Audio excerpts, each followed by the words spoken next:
I flew home from my mother's bedside, my chest heavy with guilt and hope. The weeks away felt like 2 years. I turned into my drive and the house was dark, wrong. That sound, a slow, desperate banging, pulled me inside like a blade. I found the basement padlocked. I pried it open and found her, my wife, naked to the cold, shaking, skin gone pale from thirst and fear. She looked at me like I was a stranger and whispered my name.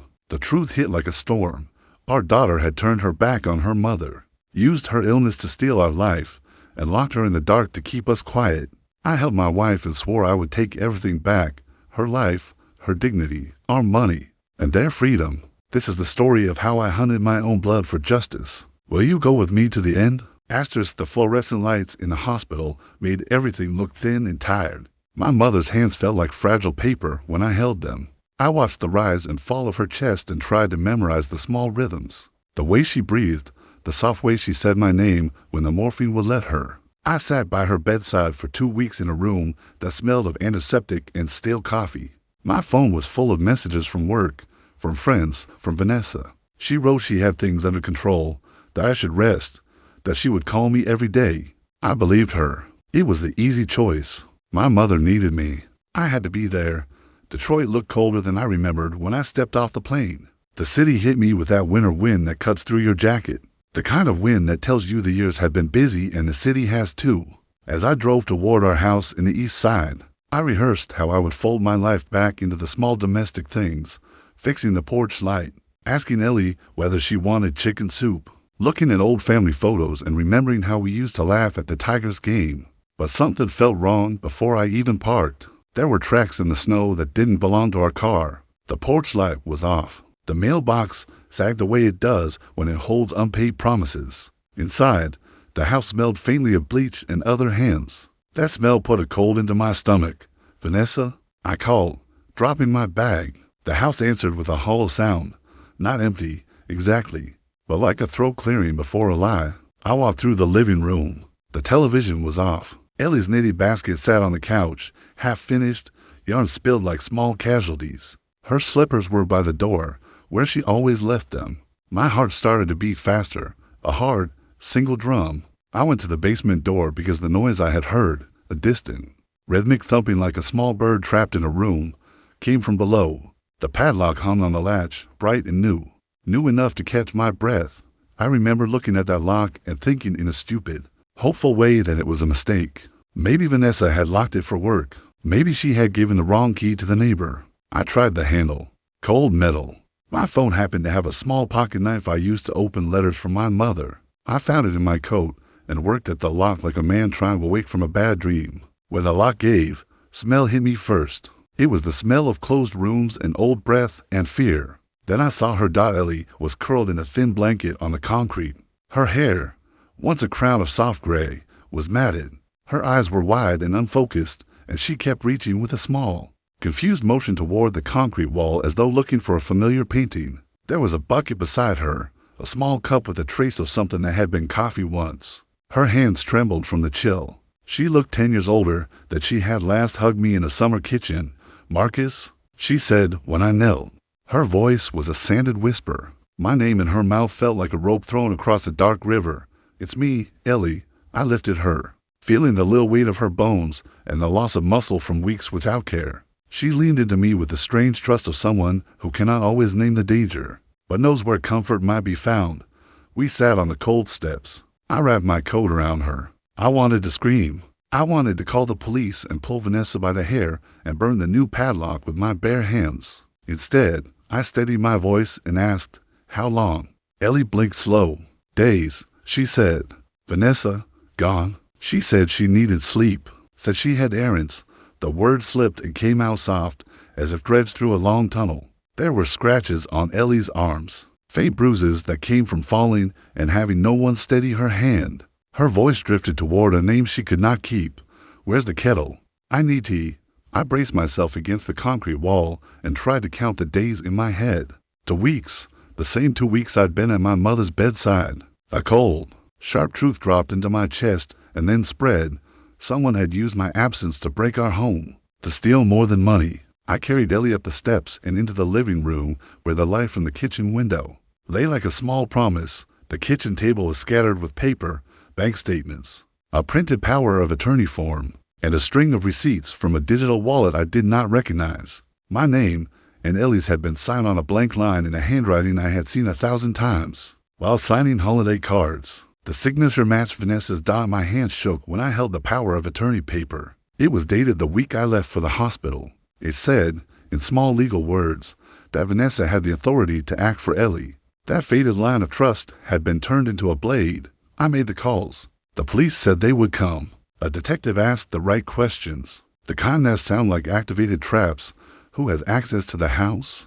Who benefits from the transfers? I told him about the new padlock, about the bucket in the basement, about the smell of bleach. His questions made me feel small and angry all at once, like a man whose private pain was being narrowed into a form he had to file in the afternoon. Vanessa walked in with a bag like nothing had happened, like the cold had been only an odd weather report. She smiled at me the way someone pretends the past holds no ticket for the present. "Dad," she said, and the way she said it was a soft coat over a blade. She hugged Ellie awkwardly, and in that hug I saw a new economy. She touched with the reserve of someone who had practiced grief as a costume. She had packed light, like someone who had already made plans to be somewhere else. Her suitcase sat by the door with a boarding pass peeking out. It felt like an addendum to a crime scene. For a while I let the disbelief walk beside me like a stunned animal. I fed Ellie soup. I called my mother's nurse to say I would return tomorrow.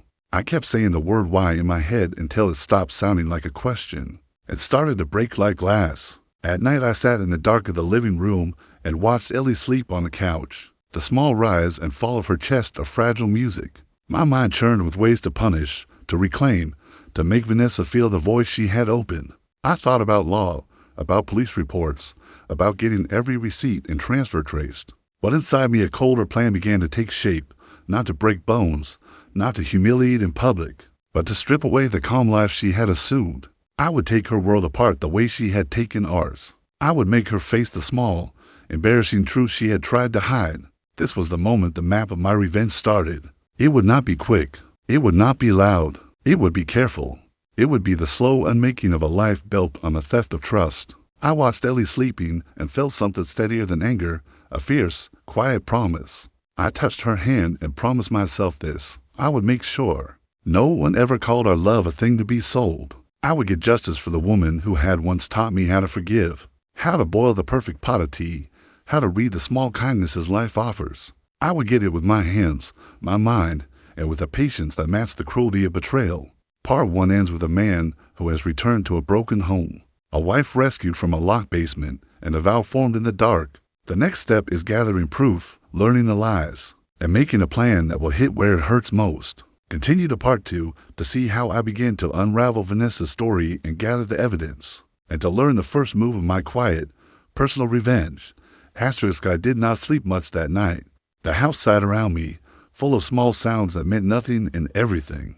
I kept replaying the padlock, the bucket, the blank stare in Ellie's eyes. When morning came, I started moving like a man with a map drawn in his head. First thing I did was make copies. I spread every paper from the kitchen table across the dining room floor and took pictures with my phone. Bank statements, the power of attorney, printed emails from an investment account, and a dozen small transfers to a digital wallet with a name I did not know. I had to be careful, not wild. Anger makes you clumsy. Revenge of the kind I wanted required a surgeon's hand and a patient's heart. I called an old friend from work, Jaron, who now worked at a firm that did private audits. He owed me favors. I owed him favors the size of funerals. I told him in plain language, look into these transfers. Tell me what they mean. He didn't ask many questions on the phone. He said, drop them by. I'll run a trace. That was enough. While Jaron worked, I sat with Ellie and did small things. I fixed her hair into a soft braid, warmed up the blanket, and read her an old story she used to tell me when we were kids, the story about the river that finds its way no matter how many stones block it. She smiled when I read, the way a woman remembers half a song. Little acts of normalcy are tools for healing. They are also my reason for doing what came next. I needed to be a good liar for a little while. I could not let Vanessa see that I knew everything. She had to think her plan had worked, that the boards over the window were still firm. So when she came home that afternoon with the same calm costume, I greeted her like a man who had lost his keys, not his child. "How are you?" I asked and let the question hang like a rope. She smoothed the front of her sweater and smiled in a way that meant she had practiced the right expressions. "I'm fine, Dad," she said. "I had to run a few errands. Flights, you know. I can't wait to get away for a little while." Her eyes slid to Ellie like a man checking a clock. "She's okay?" I gave the answer she expected. "We're managing," but my voice hit a blade. I watched her hands as she poured a cup of tea. For a moment I saw the same hands that had once tied my shoelaces when I was a boy. It made the betrayal a kind of physical ache. That night I put the house on a quiet watch. I set up a cheap camera in the living room and another in the kitchen, hidden behind a potted plant. Nothing fancy, just enough to catch faces and colors, the way you catch a fish with a net. I also called the police again and told them about the new evidence I had found. They said they would file a report and assign a detective. I felt both satisfied and impatient. Law moves like a glacier when you want a fire. Jaron called the next day. "You were right to worry," he said. "There's a chain that goes through 3 shell companies to wallets and ends up in an offshore account. Someone converted cash to crypto and moved it fast. But listen, there are other traces, gas purchases, a motel in Ohio booked under a fake name, and a ticket purchased in cash to leave the country." He paused and then added, "Your daughter's email shows direct contact with the wallet. Not coded, direct." My throat tightened. Evidence was a weight that sank into the guilty faster than any shout. But evidence also gave me a plan. I had to choose my moves wisely. I could call the detective and hand everything over. That would be the straight road. Or I could do something slower, more precise. I chose slow. The next days were small war moves. I started calling people in Vanessa's circle, old friends, neighbors, the woman who ran the community center where she volunteered. I found out small things that built a quiet portrait. Vanessa had started dressing differently. After she got married, she had begun to keep her money in separate accounts. And she had been talking about a business idea with a man named Kelvin, who liked the quiet of online deals. No single fact was an axe. Together they were a sawdot in public. I was careful. I went about the motions of daily life, took Ellie to the clinic, cooked a simple dinner, and called my mother to tell her I would be back soon. At home, I built pressure in a way that left little visible bruises. I paid attention to small embarrassments that would cut deeper than a court sentence. I talked to neighbors about small things, how worried I was about Ellie's health, how we were planning to sell the extra car, how Vanessa seemed so busy lately. These were seeds. People gossip.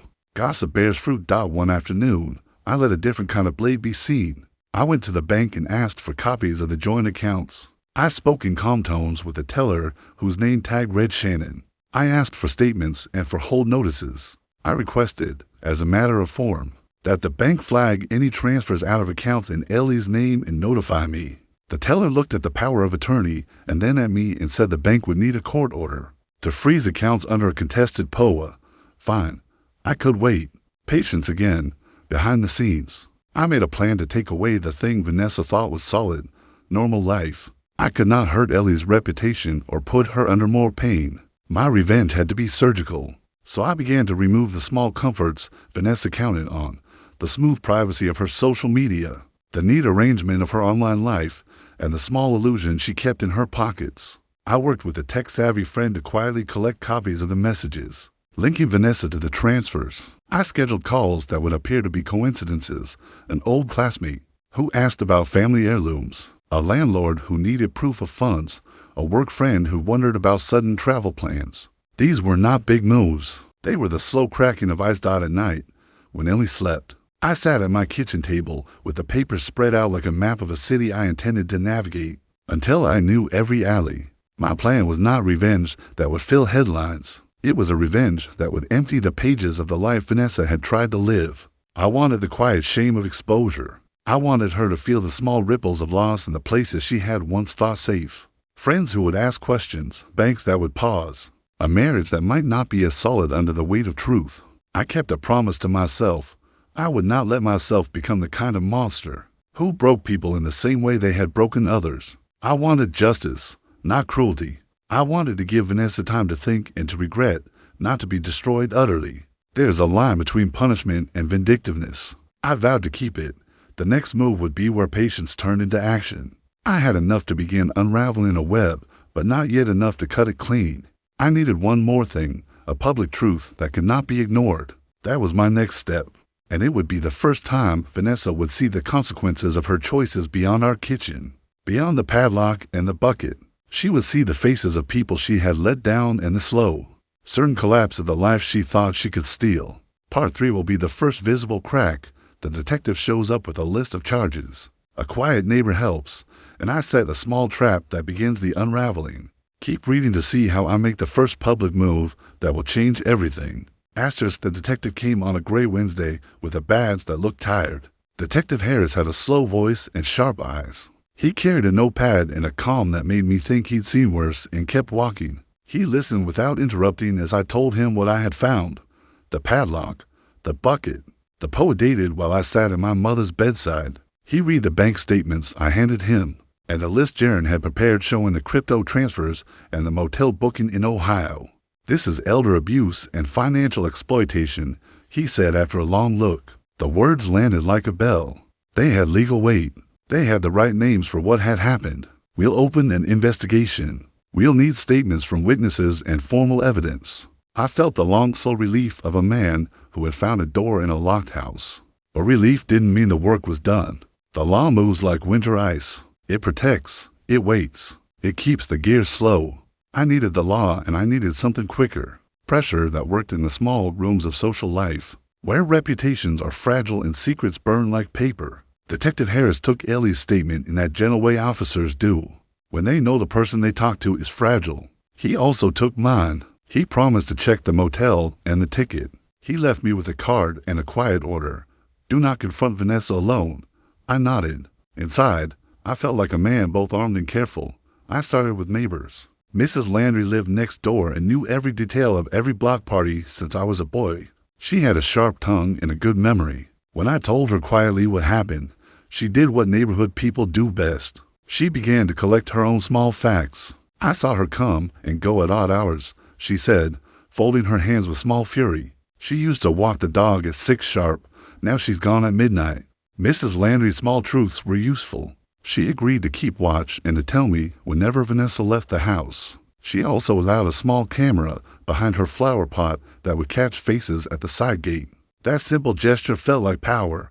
The first trap I set was public and small. I created a flyer. Nothing crude, just the facts: missing funds, suspicious transfers, POA questions, and a plea for anyone with information to contact Detective Harris. I left stacks folded and tucked into church bulletins and under windshield wipers. In the shopping mall near our block, I posted a careful note on the neighborhood group on social media too, not naming Vanessa, but asking if anyone had seen suspicious travel or sudden changes in lifestyle among our neighbors. The reaction was faster than I expected. A woman named Tasha, who owned the hair salon 3 blocks down, messaged me privately. She had thought Vanessa's sudden spending was odd. Who spends that much on champagne at the salon? She asked. Then she sent a photo, Vanessa and a man I recognized as Kelvin in a booth, laughing over a tablet. The tablet had an app open that showed the name of the digital wallet Jaren had traced. When that photo hit my phone, it sounded like a small crack becoming a line. Evidence builds like that, small, grainy photos, neighbor stories, and the sharp edge of bank alerts. I collected them and handed copies to Detective Harris. He told me the district attorney's office might take an interest if we had enough clear proof. Clear proof is a slow work, but the neighborhood was starting to whisper. Vanessa realized the pressure first in the quiet of her phone. Calls from friends became thin. The salon owner texted her, "Are you okay? People are talking." A landlord called about a late payment she had been covering. I watched her face as the first seeds of panic appeared, not the wild panic of a caught criminal, but the brittle panic of someone whose life is peeling at the seams. I wanted her to feel the small, daily losses of someone whose lies are discovered. So I used small things that hurt privacy, but not safety. I called in a favor with an old friend who runs a local blog and has a soft heart for victims. I told him a careful version of the story and asked him to run an anonymous piece titled, "When Care Becomes Theft."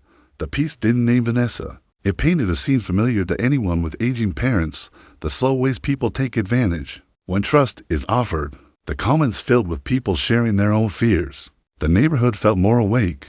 That night I sat in the kitchen and watched Vanessa move like a person caught in wind. She paced, checked her phone, and tried to look normal when Mrs. Landry came by with a casserole and averted eyes. She said, "We're having a rough patch," and meant it as a plea.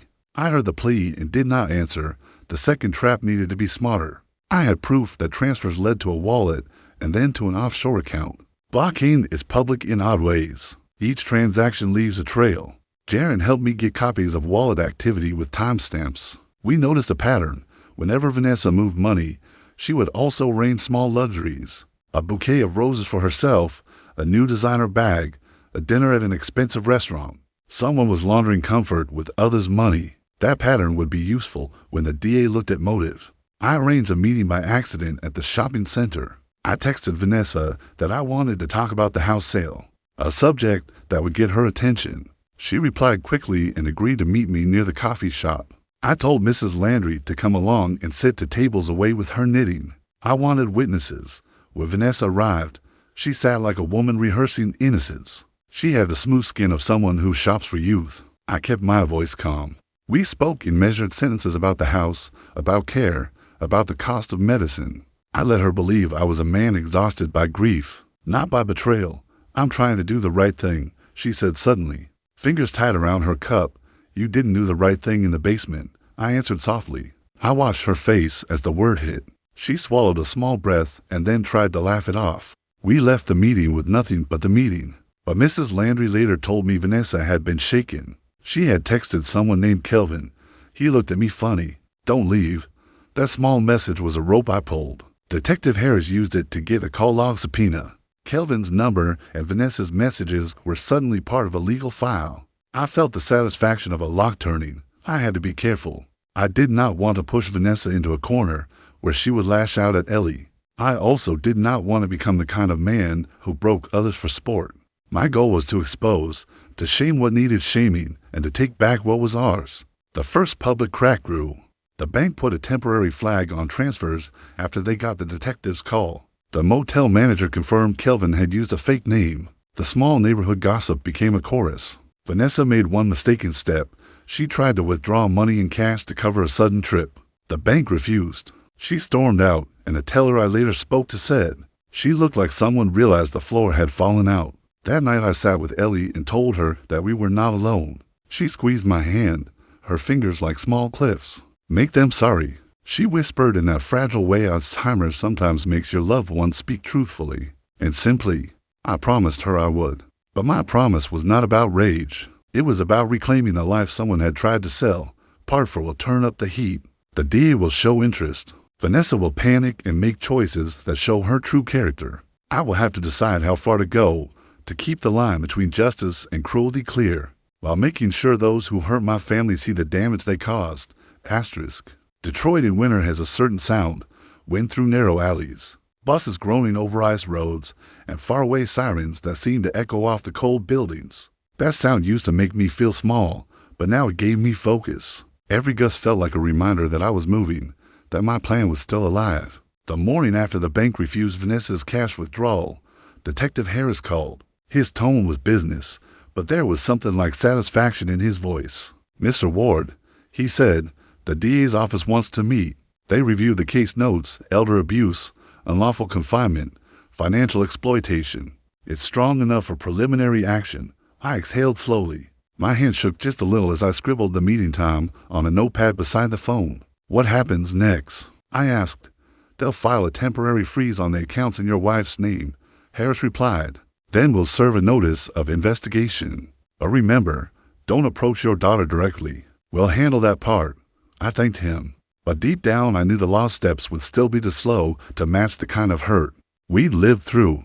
I needed to see Vanessa's world begin to tremble before they ever handed her a warrant. I wanted her to feel what fear tasted like, quiet, creeping, constant. That evening, Vanessa came home late.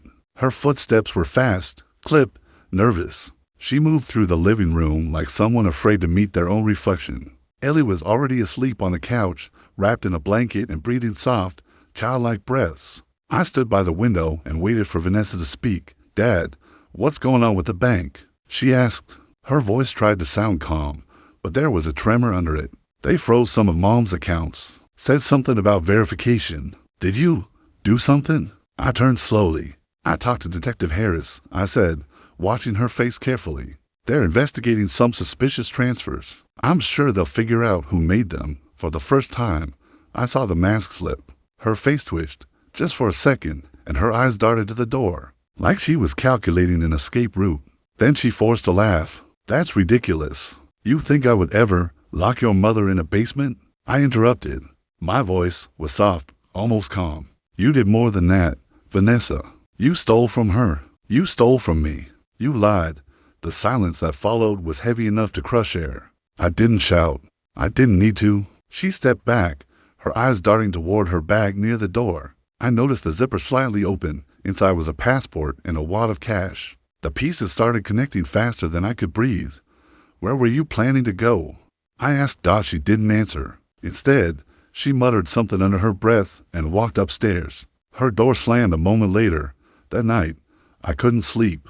My thoughts twisted like barbed wire. I kept hearing Ellie's fragile whisper, "Make them sorry," and I kept seeing Vanessa's face. Half daughter, half stranger. I sat by the window and watched the streetlights glow through falling snow, wondering when a parent stops seeing their child as someone to protect and starts seeing them as someone to confront.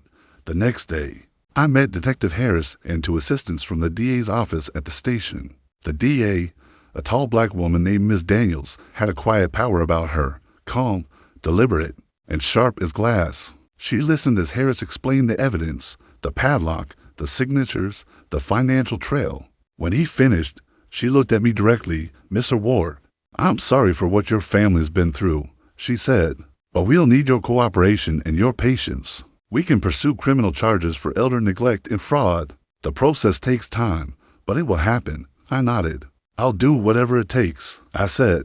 Then I added, "but I want to make sure she doesn't just walk away and disappear before that."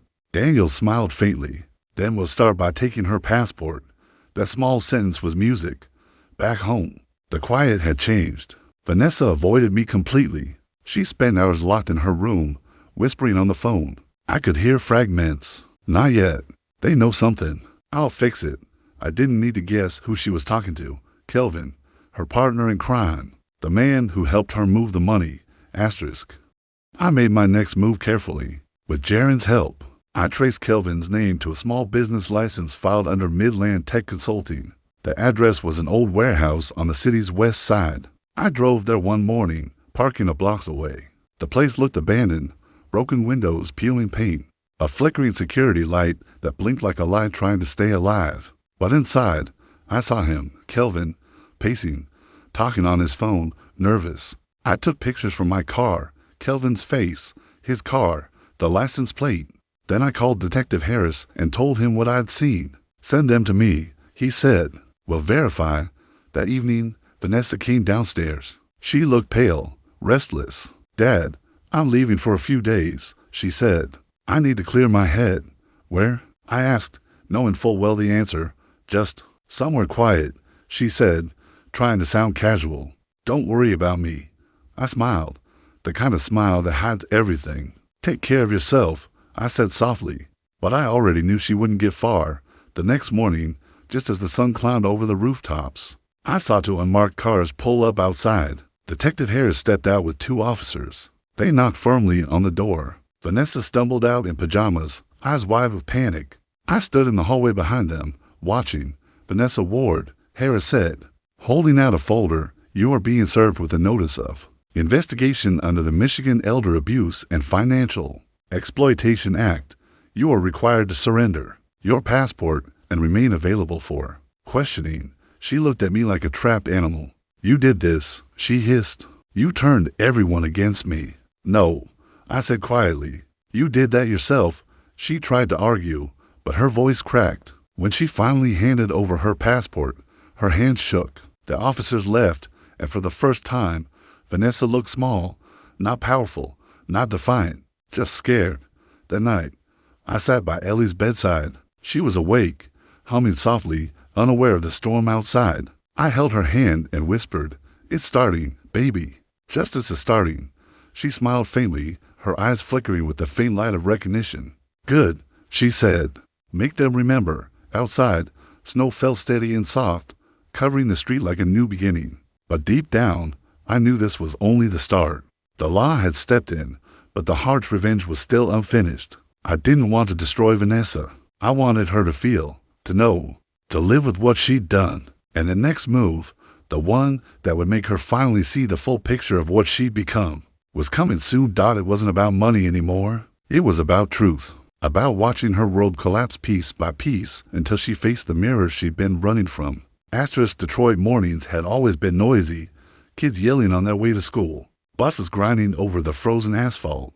The city trying to wake up. But that morning, the noise felt different. It was quieter. Like the whole world was holding its breath. Vanessa didn't come downstairs for breakfast. I didn't expect her to. The night before had left cracks all over her face. Fear, guilt, and the first touch of regret.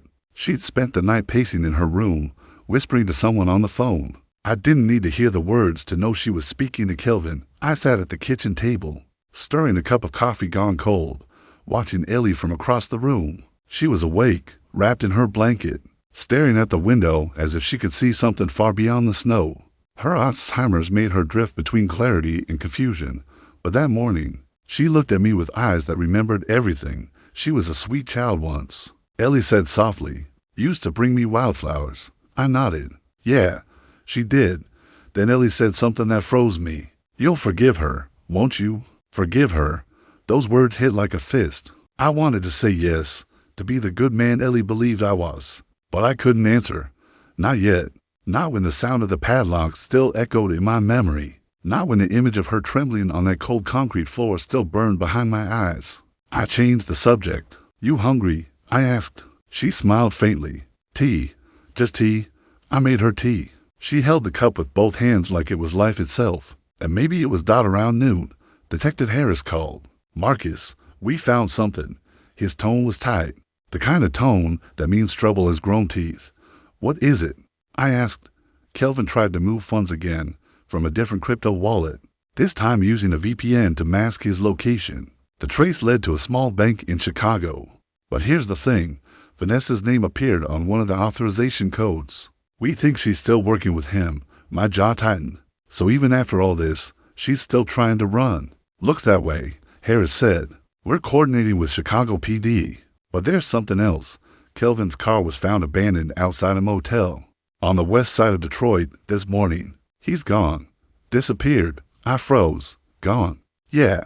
His phone's dead. His laptop wiped. We think he's trying to flee, but he's desperate now. If he contacts Vanessa again, we'll trace it. Just be careful. People do stupid things when they feel the walls closing in. I hung up and looked around the room. The air felt heavy. The house that had once been filled with warmth and laughter now felt like a pressure cooker. Later that evening, I heard Vanessa's door open. She walked down the stairs slowly, eyes sunken, skin pale. She didn't look like the confident woman who once ran meetings and smiled at everyone in the grocery store. She looked haunted. "Dad, we need to talk," she said quietly. I stayed seated. "Then talk." She sat across from me, hands trembling. "I made mistakes," she began. "I didn't mean for it to get that bad. I was scared. You were gone. Mom was getting worse, and the bills. I interrupted. "Don't stand in front of me and pretend locking your mother in a basement was about fear. You weren't scared. You were greedy." Her eyes filled with tears. "It wasn't supposed to go that far. Kelvin didn't sign that paper." "You did," I said coldly. "You used her illness to forge your way into her accounts. You stole from her. You lied to the police. You left her in the dark." Vanessa's tears fell now, streaking her face. "I thought I could fix it before you came back. I didn't think you'd find out this fast. You thought she'd die before I got home," I said flatly. The silence that followed was long and cruel. I watched her shoulders shake as she tried to hide her face. A small part of me, the father in me, wanted to reach out, to hold her, to say something kind. But the rest of me, the man who had spent nights listening to his wife cry in her sleep, couldn't move. Finally, she whispered, "I didn't mean to hurt her." "Then why did you do it?" She looked up, eyes red and lost. "Because I didn't think anyone would notice." That broke something inside me. Not just anger, but sorrow. My daughter had become a stranger. And the worst part was, she didn't even realize how deep the betrayal went. Later that night, she disappeared again. Her car was gone. Her phone off. Detective Harris called the next morning. "She's with Kelvin," he said. We tracked a signal near Chicago. They tried to access one of the accounts again. We've issued a warrant for both. I didn't say anything for a moment, just stared out the window, the city covered in gray snow. You think she'll come back? I finally asked. She'll have to, Harris said. There's nowhere else to go. But he was wrong. People like Vanessa don't come back out of guilt. They come back when the world they built starts burning down. 3 days later, she did. I was in the kitchen feeding Ellie when I heard the door open. Vanessa stood there, soaked from the snow, face swollen from crying, hands shaking. She dropped her phone on the counter. He's gone, she whispered. Kelvin's gone. He took everything, the money, my ID, everything. I have nothing. I didn't answer. I just looked at her, the daughter I'd raised, the woman who'd betrayed her own mother, now broken by the very man she'd trusted. Dad, please, she said, stepping closer. I didn't know he'd do that. You thought you could steal from us and live happy ever after, I said quietly. But you picked the wrong man to trust and the wrong father to betray. Her voice cracked. What are you going to do to me? I stood slowly. I'm not going to do anything. The law will. And maybe your conscience will too, if you still have one. She fell to her knees, sobbing, her voice breaking. I'm sorry, Daddy. I'm so sorry. And for the first time, I didn't feel anger. I felt nothing at all. That night, I sat beside Ellie again. She was half asleep, humming a gospel tune from our younger days. I held her hand and whispered, it's almost over. But it wasn't over. Not yet. Because forgiveness is harder than revenge, and what came next would test me in ways I wasn't ready for. The law would take its course, but the heart still had its own trial to run. Asterisk. The courtroom smelled like old wood and paper, the kind of place where every whisper feels heavier than truth itself. The fluorescent lights hummed above us while a winter wind howled faintly outside. Detroit had woken up under gray clouds again. Fitting, I thought. Some stories deserve gray skies. Vanessa sat 3 rows ahead of me, her wrists free but her posture tight. Her lawyer, a thin man in a cheap suit, leaned close to whisper something. She nodded without looking back. I couldn't see her face fully, but I didn't need to. I knew that slumped shoulder, the trembling hand twisting a strand of hair. The prosecutor's voice cut through the silence. Your Honor, this case involves deliberate elder abuse, financial exploitation, and unlawful confinement. The victim, Mrs. Eleanor Ward, was found locked in her own basement, malnourished, frightened, and suffering from advanced Alzheimer's. Evidence shows her daughter, the defendant, forged legal documents to gain access to financial accounts totaling nearly to $180,000. Those words, locked in her own basement, echoed in my head like a drumbeat. I could still see Ellie's frail body curled on that cold floor. My fingers gripped the bench so tight my knuckles ached. The defense lawyer tried to paint it differently. My client was under emotional distress. She was caring for her ill mother while her father was away. The pressure. I closed my eyes. That word, pressure, almost made me laugh. Pressure doesn't make you padlock your mother in darkness. Pressure doesn't make you forge signatures. Greed does not. After an hour, the judge recessed the hearing. I stepped out into the hallway, leaning against the cool marble wall. My reflection in the glass door looked older, thinner, harder. This whole ordeal had aged me. Detective Harris joined me, holding a coffee. You okay, Marcus? I don't know, I said honestly. I thought I'd feel something, maybe relief, maybe hate, but right now, it's just noise. He nodded. That's normal. You've been holding it together too long. We stood there in silence for a moment before he added, the D is pushing for a plea deal. Probation, restitution, therapy. If she cooperates, probation? I repeated quietly. After all this, it's the system, Harris said. She's got no prior record. The court might see remorse. Remorse. That word made my stomach twist. Remorse is easy when the lights are on and the evidence is printed in black and white. It's harder when someone's begging for water in the dark. That night, back at home, I sat beside Ellie. She was quiet, but her eyes were alert. The rare window when Alzheimer's loosened its grip. How did it go? She asked, her voice soft but steady. I smiled faintly. It's going. The judge heard everything. She nodded slowly. Our daughter? She's in court, I said. Facing what she did, Ellie looked down, her fingers tracing the rim of her teacup. Don't hate her, Marcus, she whispered. She's sick too. Not like me, but in a different way. I looked at her, confused. Sick. Greed is an illness, she said. It makes people blind to the love right in front of them. I swallowed hard. You still love her? Ellie smiled. Weak but warm. Always. She's our child. Love doesn't disappear, Marcus. It just hurts differently. Her words hit something deep inside me. I wanted to hold onto my anger because it was simple. It made sense. But Ellie's forgiveness, quiet, unconditional, felt heavier than any punishment I could imagine. The next hearing came a week later. The DA presented the financial evidence, the forged documents, the digital transfers to the crypto wallet. Every slide that appeared on the projector made Vanessa smaller. When it was her turn to speak, her voice cracked. I was angry, she said, tears streaking her cheeks. I was tired. I thought nobody cared about me. I thought I deserved more. The courtroom was silent. Even the judge looked stunned at how plain her confession was. I did it, she said again, looking at me this time. I hurt my mother. I betrayed my father. I lied. I wish I could take it all back, but I can't. I wanted to hate her. God knows I tried. But when her voice broke on the word mother, I felt something inside me break too. Not forgiveness, not yet, but something softer. Something that sounded like the first crack in a wall I'd built to high.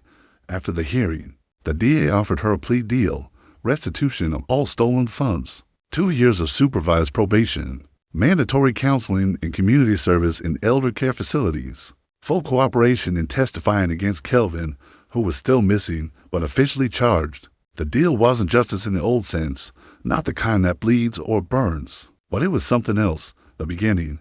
That evening, I sat at the kitchen table, the house silent except for the hum of the heater. Ellie slept on the couch, breathing softly.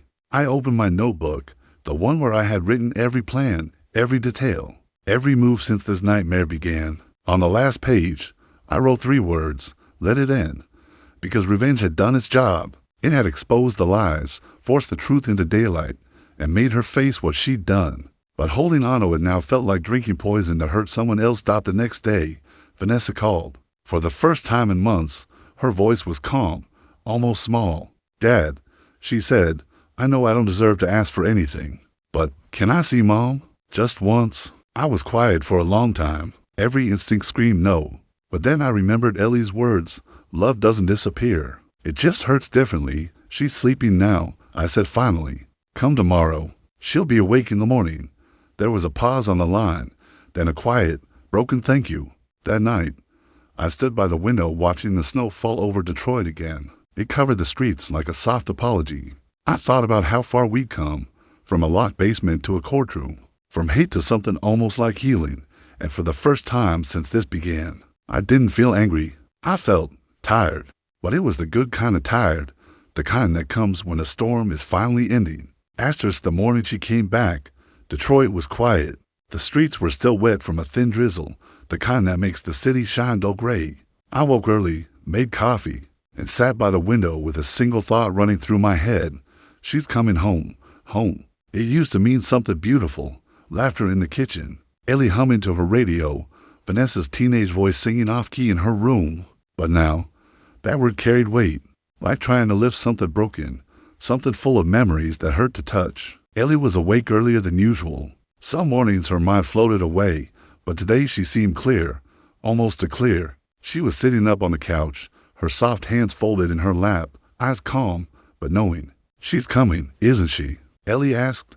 I nodded. Yeah. This morning, Ellie looked down at her hands. You'll stay close. Of course, I said. She smiled faintly. Good, because if I see her, I might cry. And if I cry, you'll tell her it's not anger. It's remembering. I swallowed hard. I'll tell her. At 10 a.m., a car pulled up outside. I saw her step out slowly, dressed in simple clothes. No jewelry, no makeup. Her shoulders hunched against the cold. For the first time in a long time, she didn't look like someone trying to hide behind control. She looked like a daughter coming home afraid of her own reflection. When she reached the door, she paused for a long time before knocking. The sound, just 3 soft taps, still made my chest tighten. I opened the door. We stared at each other for a few seconds that felt like hours. Her eyes were red, tired, but there was something different in them. No arrogance, no lies, just guilt, raw and shaking. Hi, Dad, she whispered. Come in, I said quietly. She stepped inside like the house might reject her. Her eyes darted across the room, to the couch, to the kitchen, to the small space where the light from the window fell on Ellie when she saw her mother. She froze. Ellie was sitting quietly, wearing a soft blue sweater. Her face was peaceful, though her hands trembled a little.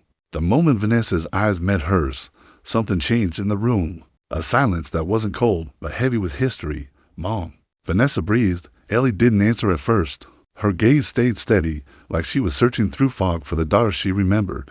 Then, finally, she said softly, "You cut your hair." Vanessa let out a shaky laugh that turned into a sob. She dropped to her knees beside the couch and took her mother's hands. "I'm sorry, Mom. I'm so sorry." Ellie didn't pull away. She looked down at their hands, one old, one young, and said, "I know." Vanessa cried harder, the kind of crying that sounds like confession. "I don't expect you to forgive me. I just wanted to see you, to know you're okay." Ellie's fingers brushed her daughter's cheek gently, almost motherly again. "I'm not okay," she said honestly, "but I will be, and maybe you will too." I stood a few steps back, my throat tight. The sight of them, mother and daughter holding onto each other like the halves of a broken song, made my anger shrink into something smaller, quieter. Vanessa turned to me. "Dad," she whispered, "you don't have to say anything. I know what I did. I know I don't deserve another chance." I took a breath that felt heavier than any I'd ever drawn. "You're right," I said. "You don't deserve one, but that's not what forgiveness is about." She blinked, confused. "Forgiveness isn't earned," I said slowly. "It's given, because carrying hate costs too much." Her face crumpled. "I don't know how to forgive myself," she whispered. "Then start by taking care of her," I said, nodding toward Ellie. "Be here. Help her. Do the work the right way this time." For a long moment, she just stared, then nodded through tears. "If she'll let me." Ellie smiled faintly. "We'll start with tea," she said. That afternoon, for the first time in months, we sat together in the kitchen. 3 cups, one family. The air still carried the scent of pain, but beneath it was something gentler. The faint smell of hope. Vanessa helped make tea, her hands shaking as she poured. Ellie hummed softly, her voice barely above a whisper. I watched them both and thought about how strange forgiveness is. It doesn't erase what happened. It just gives you enough space to keep living. At one point, Vanessa looked up at me and said, "You could have let the law destroy me. Why didn't you?" I sipped my tea and looked at her. "Because revenge ends things, but forgiveness, sometimes it saves them." She nodded, tears filling her eyes again. "I'll spend the rest of my life trying to fix what I broke." "Don't fix the past," I said quietly. "Build something better instead." That night, after Vanessa left to stay with her aunt until the court finalized her supervision terms, I sat with Ellie again. She was tired, but smiling faintly. She looked so small, Ellie murmured, like she was 15 again. "Yeah," I said. "She did." Ellie turned to me. "You did good, Marcus. You kept your promise." I frowned. "Promise?" "The one you made that night," she said softly. "When you found me in the basement, you told me you'd bring everything back, my life, my dignity, and our peace." She reached for my hand. "You did that." For the first time since all of this began, I let myself believe her. As I turned off the lights that night, I paused by the window again. The snow had started to fall, soft and slow. Detroit's skyline shimmered faintly in the distance. For months, this city had been a battlefield in my heart, but now it looked almost peaceful. The war inside me wasn't over, but it was quiet, and sometimes quiet is enough. Detroit had started to thaw. The snow melted into thin gray puddles that reflected the tired sunlight. The world was waking up again, slowly, painfully, the way old wounds heal. 3 months had passed since that morning Vanessa came home. 3 months of quiet days, careful words, and learning how to exist again without breaking something. Vanessa began her community service 2 weeks after the plea deal was finalized. The court sent her to Maple Grove Elder Care Center, a modest nursing home on the city's west side. I knew that building, pale yellow walls, faint smell of disinfectant and soup, soft gospel music humming in the halls. Ellie and I had volunteered there once years ago, back when Vanessa was still in college and too busy for anything that didn't pay. Now, she walked through those same doors wearing a gray volunteer badge and a heavy heart. The first day, she called me after her shift. "Dad," she said quietly, "it's harder than I thought." "It's supposed to be," I answered. There was silence for a moment. Then she said, There was this old lady today, Miss Ruth. She's got Alzheimer's too. She kept calling me baby girl and asking if I'd had breakfast. She doesn't even know me, but she kept holding my hand. Her voice cracked a little. It felt like Mom. I didn't say anything. Some lessons you don't interrupt. I wanted to tell her who I was, Vanessa continued, but she wouldn't understand. And for a second, I was glad, because if she knew, she'd probably hate me. She wouldn't. I said softly. She'd just tell you to pour her more tea. Vanessa gave a quiet laugh that sounded more like tears. That's exactly what she said. At home, Ellie's condition had started to worsen. Her memory flickered more often, short, sharp moments of confusion where she didn't know where she was. Some mornings she called me Daddy, thinking I was her father. Other times she mistook me for a nurse and thanked me for taking care of her. It hurt, but I didn't show it. I'd already learned that love for someone with Alzheimer's is a kind of patience most people don't understand. It's the art of loving someone who forgets you every few hours, and loving them just the same every time they remember again. Vanessa came by twice a week now. She'd help feed Ellie, read to her, brush her hair. At first Ellie didn't recognize her, but every once in a while, something in her mother's eyes would spark, and she'd say, "You came back, baby girl." Those words broke Vanessa every time. She'd leave the room quietly, tears rolling down her face, whispering to herself, "I don't deserve that." And maybe she didn't, but she was trying. That counted for something. One Sunday afternoon, Vanessa and I took Ellie to Bedside Park. It was Ellie's favorite spot back in the day. Open sky, the scent of the river, and the hum of city life just far enough away to feel peaceful. We wheeled her to a bench near the water. She smiled as she looked across the river at the skyline. "Still beautiful," she whispered. "It is," I said. Vanessa stood quietly beside me, her hands in her pockets. She'd lost weight, not unhealthy, just the kind that happens when guilt eats more meals than you do. "I keep seeing her face," she said suddenly. "The night you found her. It plays over and over in my head. I hear her calling my name." "You should," I said. "That memory's supposed to stay." Vanessa nodded slowly. "I think that's my punishment. Every time I look at her now, I see what I almost destroyed. I looked at her, my daughter, my pain, my blood. Then maybe that's how you rebuild yourself," I said. "Not by forgetting what you did, but by remembering what it cost."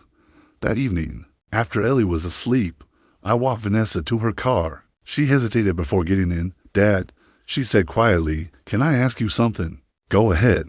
"Do you think Mom will ever really forgive me?" I thought about it for a long moment before answering. "Forgiveness isn't something people give you, Vanessa. It's something they live through you.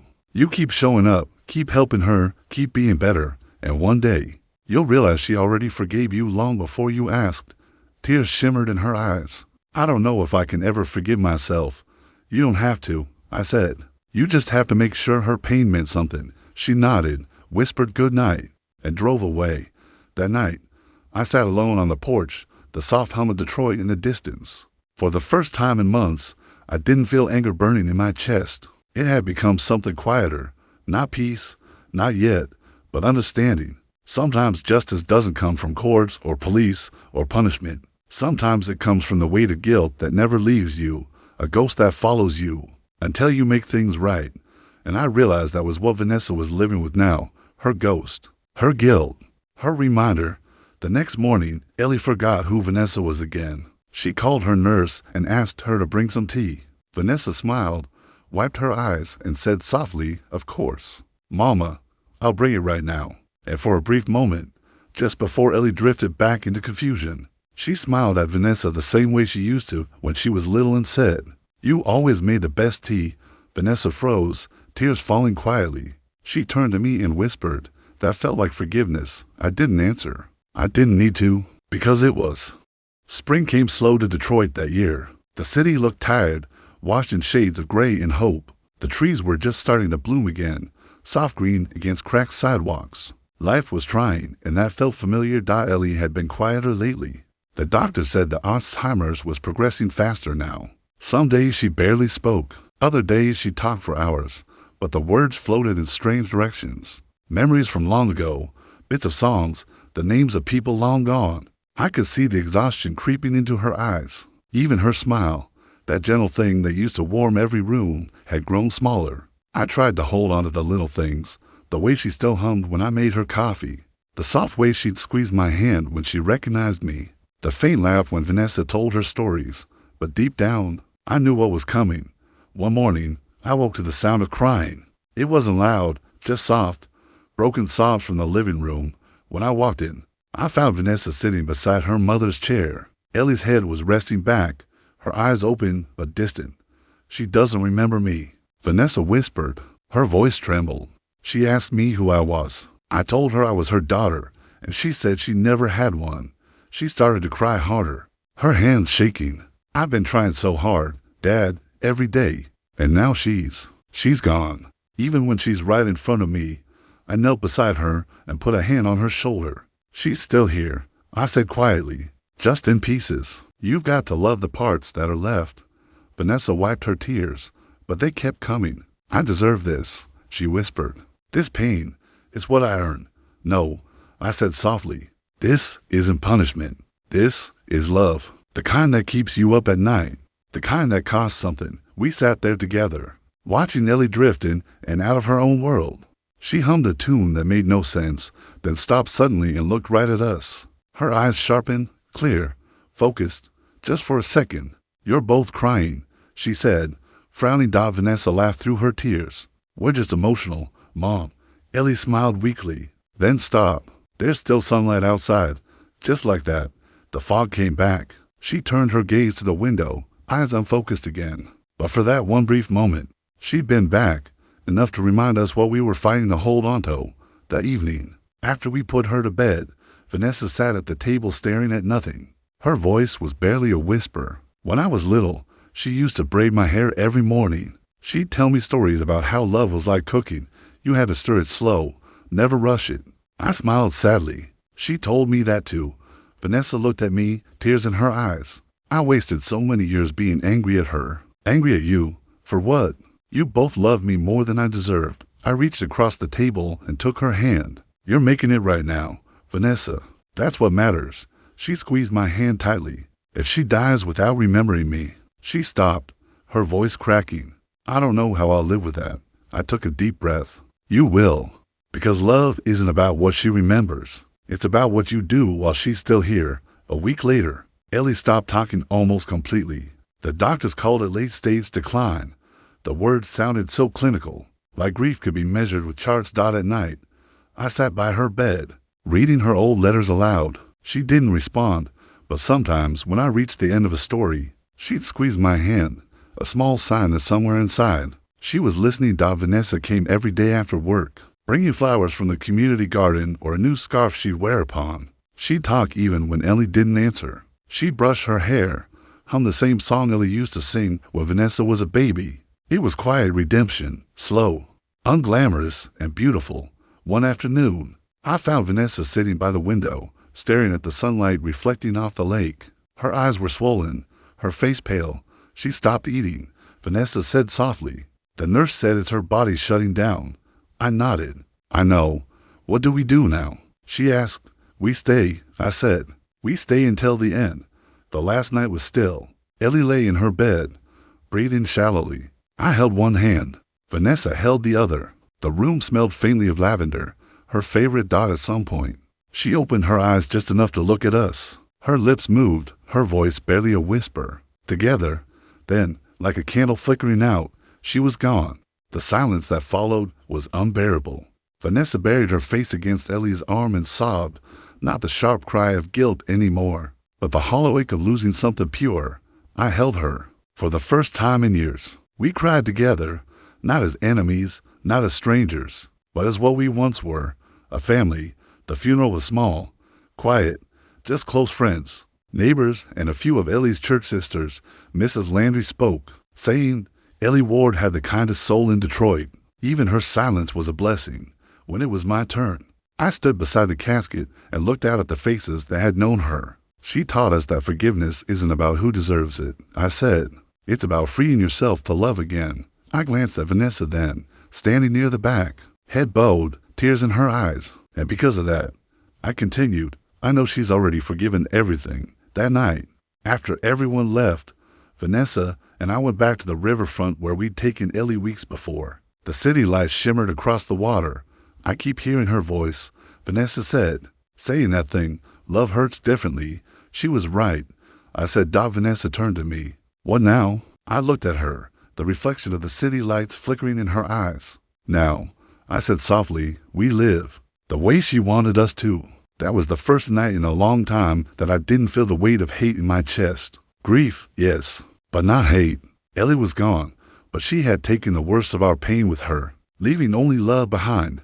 And maybe that was the real price of memory, that we carry the love long after the pain fades. Astra's time didn't stop after Ellie's funeral. It just changed its rhythm. The house was quieter now, too quiet. Every room felt hollow, holding on to her presence like an echo that refused to fade. I catch myself listening for her soft humming or the shuffle of her slippers in the hallway.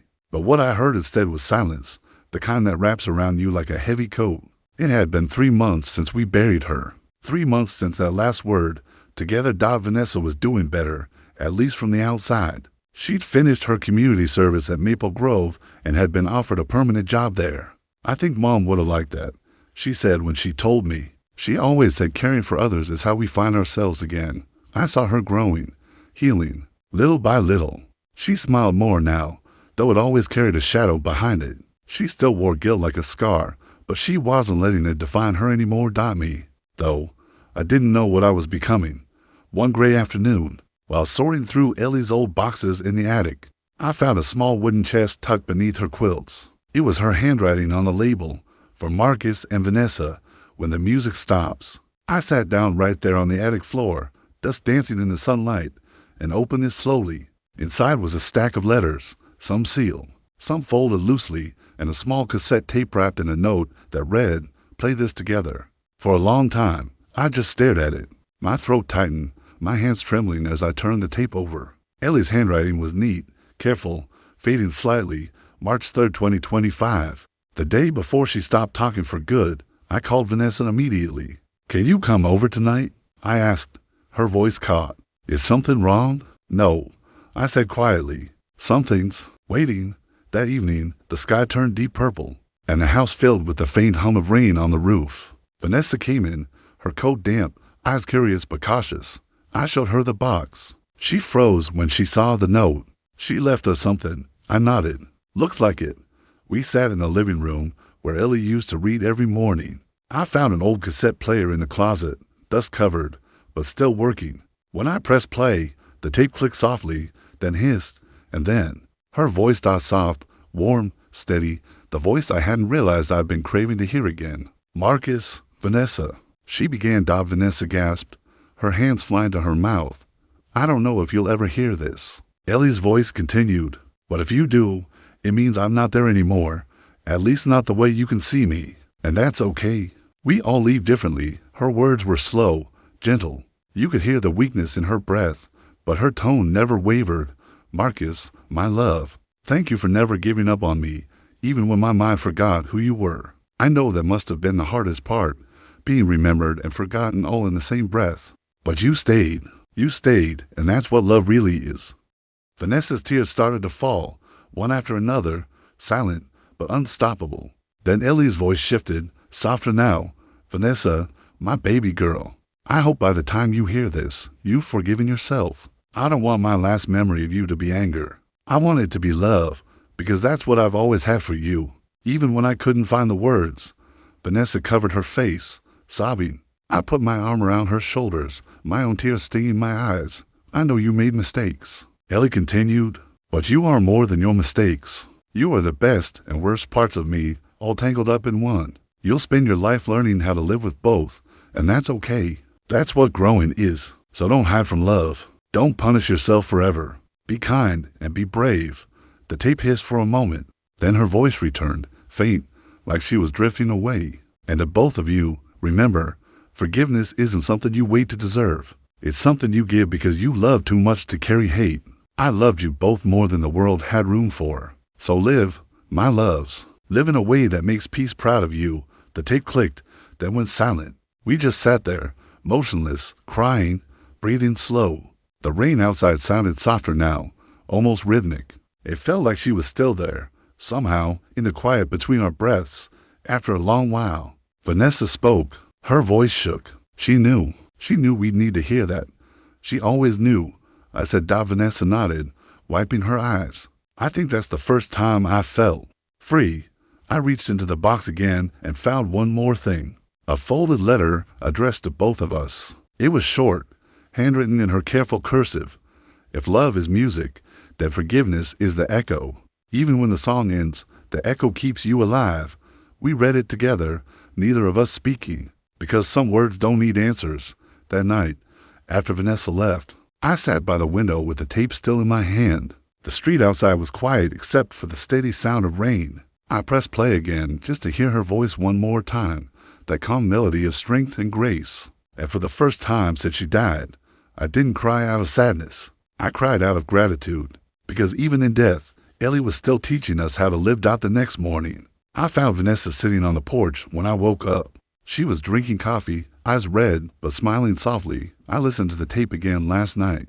She said, "It didn't make me sad. It made me proud of her, of us." I nodded. She liked that. She told me not to punish myself forever, Vanessa said. So I'm going back to school, nursing, elder care. It's time to turn all this pain into something that helps. I couldn't speak for a second. I just smiled, tears in my eyes again. Your mother would have called that full circle. Vanessa smiled back. Yeah, I think she already did. That day, I buried Ellie's tape and let her beneath her favorite rose bush in the garden. The one she used to say smelled like heaven after rain. As I covered the soil, I whispered, "You can rest now, baby. You did your part." The wind blew gently, rustling the petals, and for a brief moment, I swear I heard her voice again, soft, playful, echoing through the air. Together, after spring melted fully into summer, and with it, something inside me finally began to ease. The house no longer felt like a monument to pain. It felt like a home again. The kind of home Ellie would have wanted, warm, lived in, touched by laughter and forgiveness. Vanessa had started nursing school 2 months ago. She was thriving. For the first time in years, she carried herself like someone who had purpose again. Every morning before class, she'd stop by to make coffee for me and tend to the rose bush where Ellie's letter was buried. She always said, "Good morning, Mama," before leaving. It had become her ritual, a prayer without words. I was proud of her. Proud and a little scared too. Forgiveness had helped her find peace, but peace is fragile. I knew guilt could still sneak up when the nights got too quiet. That's why I almost didn't tell her when the letter arrived. It came on a Wednesday. No return address, just my name written in shaky handwriting. Inside was a single-page document. "Ward, you don't know me, but I worked at the same accounting firm where Kelvin Thomas did. I don't know all the details of what happened between him and your daughter, but I thought you should know this before he disappeared. He told someone he wasn't done fixing his mistake. He said he owed a family in Detroit more than money. He said he owed them the truth. There's an envelope in our firm's archives under his name, marked from Marcus Ward. It was filed the week before he ran. I'm retiring soon, so I thought you deserved to know it exists. Respectfully, D." Harperry sat there for a long time, staring at the paper. My coffee went cold. Kelvin. The man who'd helped Vanessa forge the documents, drain our accounts, and run. The man who vanished before the law caught up to him. The man I thought I'd never hear from again. Now, suddenly, there was a letter, waiting, somewhere in an archive, written for me. I didn't tell Vanessa right away. Some truths need time. I wanted to know what I was walking into first. The next morning, I drove to the address the retired accountant had scribbled in the corner. It was a dull gray building downtown, the kind that smelled like old paper and long hours. I met a clerk who checked the name, then disappeared into the back. When he returned, he handed me a sealed envelope. On the front, in bold, blocky handwriting, were the words, "To Marcus Ward, for when the truth matters more than revenge." I didn't open it there. I drove home, parked the car, and sat at the dining table for nearly half an hour before I had the courage to break the seal. Inside was a short letter, handwritten in neat, careful lines. "Ward, if you're reading this, then I'm probably gone, one way or another. I don't expect forgiveness, but I can't carry this secret anymore. Your daughter wasn't the only one at fault. I manipulated her. I made her believe you were planning to move your wife into a facility and cut her out of the family finances. I told her she needed to protect herself, that she deserved control before you did. She didn't come to me with a plan to hurt anyone. I gave her one, I forged the power of attorney papers. She hesitated, cried even, but I told her it was the only way to keep her safe. By the time she realized what it really meant, it was too late. I left her to take the fall when things collapsed. That's on me, not her. She made terrible choices, yes, but not the kind of evil I painted her into. I wanted the money. She wanted approval. We both lost everything for it. If you ever see her again, tell her I'm sorry. I took something pure and twisted it. I hope she rebuilds what I helped destroy. Kelvin Thomasy read the letter twice, then folded it carefully. My hands were shaking. I didn't know what to feel. Anger, relief, pity. Vanessa had betrayed us. That truth didn't change. But this letter, it made the lines blur. It showed me something I hadn't seen before, how easily a good person can be pushed into darkness. When someone whispers the right lie in their ear, Kelvin hadn't just stolen money. He'd stolen my daughter's mind, her trust, her sense of right. And somehow, that felt worse. That evening, when Vanessa stopped by after class, I waited until she'd set down her bag and poured herself a cup of tea. There's something you need to read, I said quietly. Handing her the letter, she looked at it, confused, then read in silence. As her eyes moved down the page, her face changed, disbelief first, then shock, then something I couldn't quite name. When she finished, she set the letter down slowly. He lied to me, she whispered. Yes, I said. I thought. Her voice broke. I thought it was my idea. I thought I was the one who. You still made choices, Vanessa, I said softly. But you didn't make them alone. Tears filled her eyes. He used me, I nodded. And you let him. But now you know the truth. What you do with it, that's what matters. She looked at the letter again, shaking her head. All this time I hated myself for what I did. But maybe I hated the wrong person. Don't, I said firmly. Hate doesn't fix anything. Your mother taught us that. She nodded slowly, tears spilling over. Then I'll forgive him too, she whispered, even if he doesn't deserve it. That was the moment I saw the last of the guilt leave her face. Not disappear, but lighten, like she'd finally stopped dragging a weight behind her. That night, I went out to the garden again. The roses had bloomed, deep red and fragrant. I knelt by Ellie's rose bush, buried the letter from Kelvin beside her note, and whispered, now the truth is complete.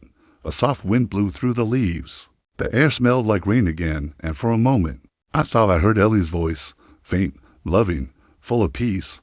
Let go, Marcus, and for once, I did.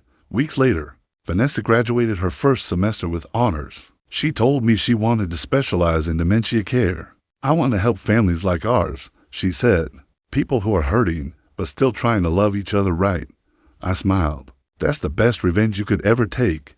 Baby girl, turning pain into healing. She hugged me tight, and for the first time in years, I felt the warmth of family again. Not perfect, not whole, but real. Forgiveness doesn't erase what happened. It doesn't fix the past, but it builds something stronger in its place, something made of scars and second chances. That's what Ellie wanted. That's what we finally gave her, and somewhere, I know she's smiling, not because we became perfect, but because we finally learned what love really means, to forgive, to rebuild, and to keep walking, even when the music stops. By late August, the air in Detroit had turned thick with humidity and the smell of rain. Life was quiet again, the kind of quiet that used to feel empty, but now it felt earned. Vanessa had settled into her nursing classes, and I'd started volunteering part-time at a local community center, teaching basic carpentry to teenagers who needed a trade. Ellie's rose bush was taller, blooming proud and full. Every time I watered it, I felt like I was still talking to her. It almost felt like the story was done, until the knock on my door one Saturday morning. A woman stood there mid-50s, dark hair streaked with gray, eyes tired but kind. She held a manila folder close to her chest. Mr. Ward, she asked. Yes, I said slowly. She gave a small smile. My name's Patricia Lewis. I knew Kelvin. That name hit me like a slap. I hadn't heard it spoken aloud in months. You knew him? She nodded. He was my brother. I motioned for her to come inside. We sat at the kitchen table, the morning light slanting through the window. Touching the edge of Ellie's favorite teacup, she took a deep breath. Kelvin died 6 months ago, she said, in a small town outside Chicago. Car accident. Nobody claimed the body at first because he didn't have any ID. I only found out when the police contacted me after running a DNA match. I froze. Dead. I had imagined 100 endings for Kelvin prison. Escape, redemption, but not this. Patricia opened the folder and slid a few papers across the table. When I cleaned out his apartment, I found this journal and a letter addressed to you. I think he meant to send it before he died. I stared at the letter. My name again, Marcus Ward, written in the same heavy print as before. My fingers hesitated on the paper, then unfolded it. Mur, Ward, if this reaches you, I'm gone. I deserve that. There are things I never said in the first letter because I was afraid the truth would do more harm than good. But maybe you deserve all of it now. Vanessa didn't just trust me, she loved me. Not the way she admitted, but the way people love when they're lost and someone shows them attention. I used that. I used her loneliness against her. I made her believe she was saving her mother when really she was saving me from debt, from ruin, from myself. She tried to stop me once. The day before you came home, she went to the basement. She was going to let her mother out. I told her if she did, I'd turn her in, tell everyone it was all her idea. She froze. That fear, that was my doing. So please, whatever hate is left, leave it with me. I earned every bit of it. She didn't. I wish I'd met your wife. Maybe she could have taught me what love really was. Because whatever I thought it was, I never understood until it was too late. Kelvin Thomas' room went quiet. Even the clock seemed to stop ticking. I looked up at Patricia. Her eyes were wet. He talked about your daughter before he died. She said softly, said she was the only good thing he ever ruined. Vanessa arrived not long after. When I told her, she went pale, trembling. He loved me, she whispered. Not the way you needed to be loved, I said gently. The way a broken man loves when he's desperate to feel powerful. She sank into a chair, her face buried in her hands. I thought I'd run out of tears, she whispered, but I was wrong.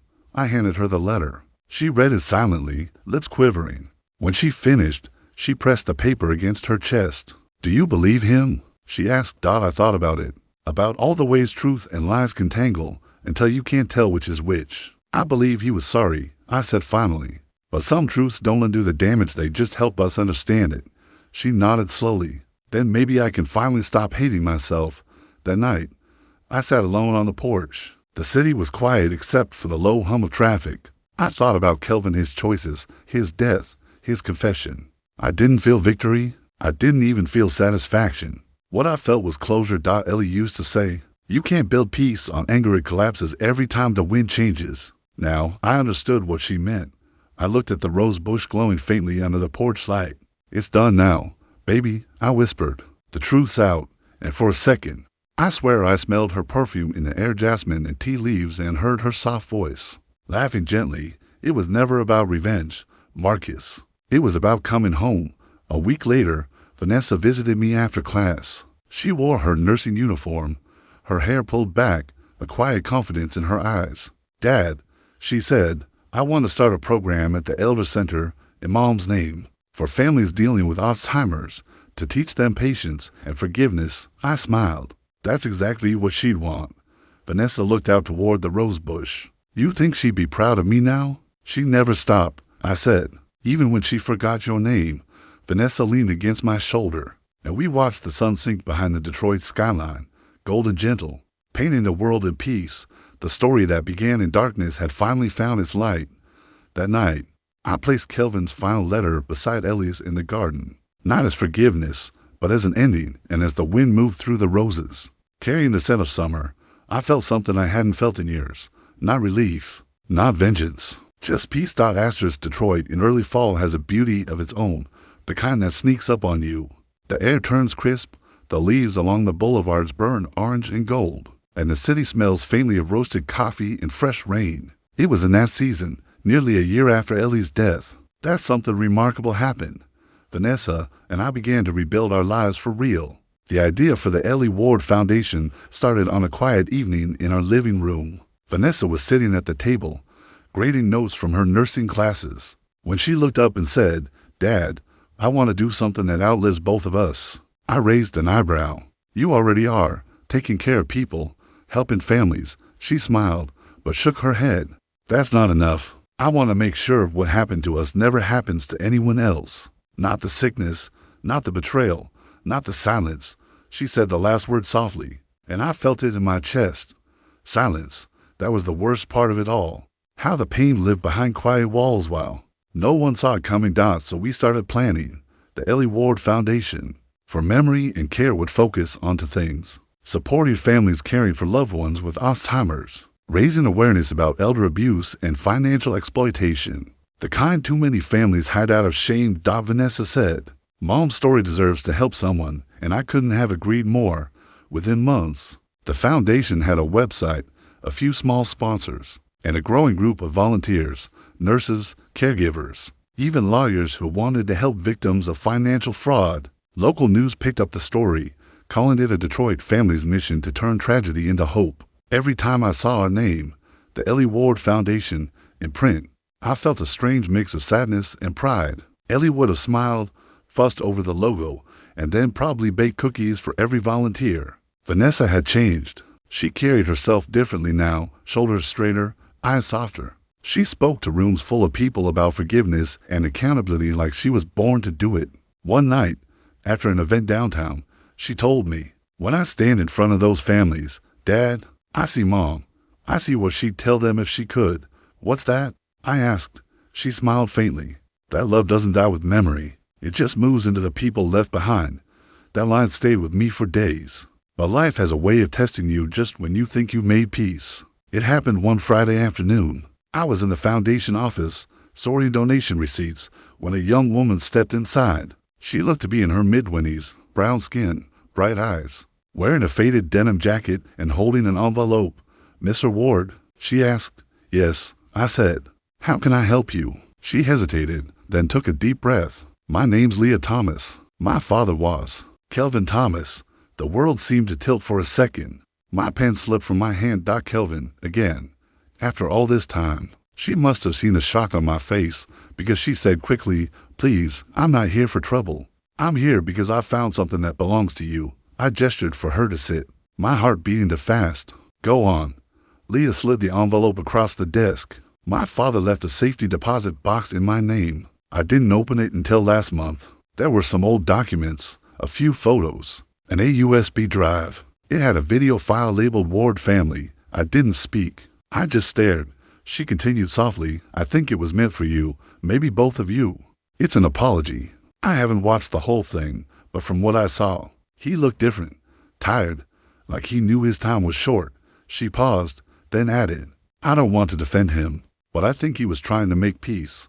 I took the envelope, my fingers trembling slightly. Thank you, I said.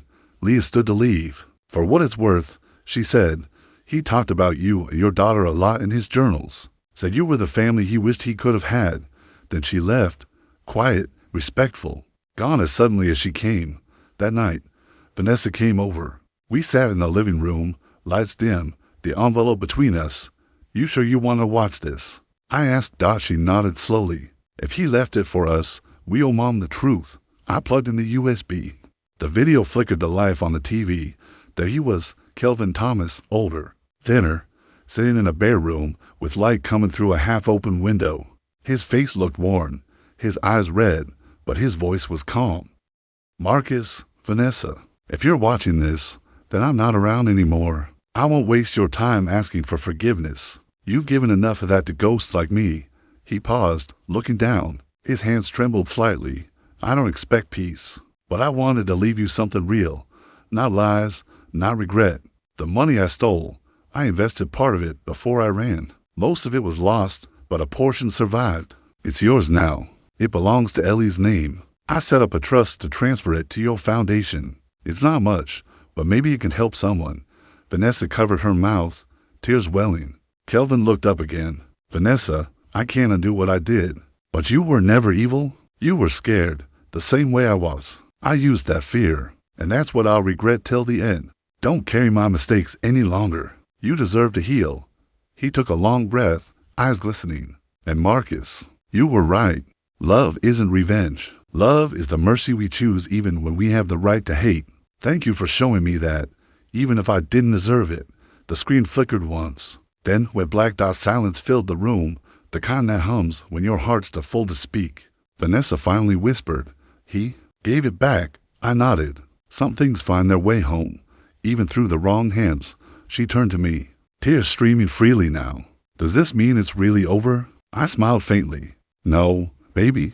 It means we finally get to begin. Weeks later, the foundation received the transfer Kelvin had promised. Modest, but enough to open our first Ellie Ward Memory Care Grant, funding and home support for struggling families. When we announced it, I felt a peace I hadn't known since before everything fell apart. We stood together that day, me, Vanessa, and our volunteers, in front of a banner that read "Turning Pain into Purpose." Vanessa gave a short speech, her voice steady, proud. My mother's story began with love and ended with forgiveness, she said. And that forgiveness taught us that even broken people can build beautiful things. The crowd clapped softly. I looked at my daughter and saw what Ellie must have seen all along, the light still inside her, shining through the cracks.